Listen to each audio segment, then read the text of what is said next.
السلام عليكم ورحمة الله وبركاته. ازيكم يا حبايبي؟ عاملين ايه؟ يا رب تكونوا بخير.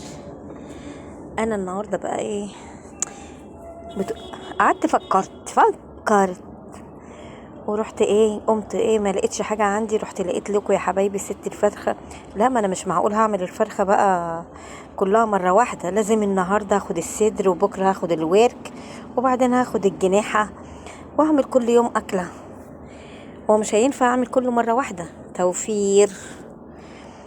المهم جبت صدر الفرخة وقطعته مكعبات ونزلت بيه في الكبة بتاعتي ورحت فرمته كويس، نعمته. اللهم صل وسلم وبارك على سيدنا محمد.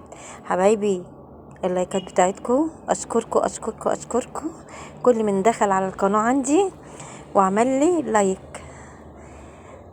ما تعرفوش انتوا بتسعدوني قد ايه. هنا نزلت بقى ببصلايه على الفراخ اللي انا يعني المكعبات اللي انا عملتها الصدر، ونزلت بفلفل الوان، ونزلت بحبه بقدونس، ونزلت طبعا نص قالب شوربه دجاج، ونزلت بقى بالبهارات. بص، البهارات اللي انت تحبوها حطوها يا حبايبي يا حبايبي.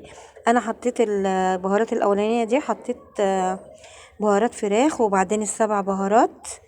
اما يعني انا المره دي اول مره اكتر البهارات، انا ما بحبش بصراحه التوابل في الاكل كتير زياده عن الفلفل الاسود، بس انا كترت المره دي صح. حبيتين اتنين بس، وحبه ملح. نزلت بيهم كلهم في الكبه بقى كده حبايبي، وهضربهم كويس لحد ما انعمهم، وبعدين هروح حطهم في التلاجة شويه. انا اسفه. احطهم بقى في التلاجة شويه عشان تريح كده، عبال انا اقشر البطاطس واحمرها وبعدين هطلعها احمرها. بجد يعني حاجة موفرة جامد، وعملت لي كمية كبيرة هتشوفوها. هنا العجين بتاعي، الخليط بتاعي بعد ما عملته اهي، نزلت بيه كله. مش هقول لكم، انا ما اعرفش بصراحة، بس احنا 5 صنفار طلع لنا كل واحد 4 صوابع.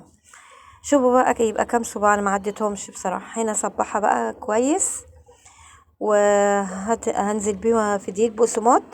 انا بدهن ايدي زيت يا حبايبي، او المفروض كنت انا خليت حبة مية بصل، بس انا دهنت ايدي زيت، واقلبها كويس في دقيق بقسماط واقليها. طبعا عملتها بقى وعملت جنبي منها